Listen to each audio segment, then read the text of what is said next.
Oh my God, यो video हेरौँ त साथीहरू पहिला।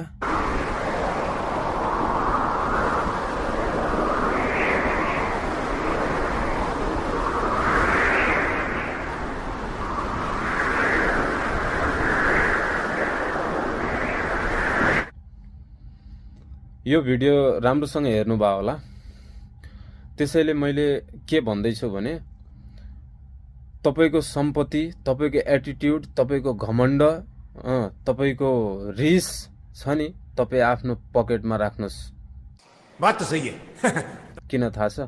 किनभने प्रकृति भन्दा ठुलो कुरो केही पनि छैन यो संसारमा।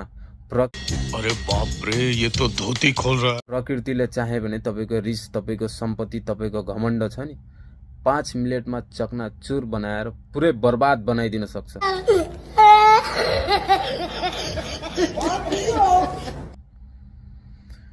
मैले आफ्नो जीवनमा त्यस्तो मान्छेहरू पनि फेला पारेको छु जो सम्पत्ति धेरै भएर घमण्ड गर्ने खालका छन्, जो मान्छेलाई अगाडि बढ्न दिँदैनन्, उसको खुट्टा तान्ने मान्छेहरू धेरै हुन्छन् हैन। त्यस्तो मान्छेहरू देखेको छु।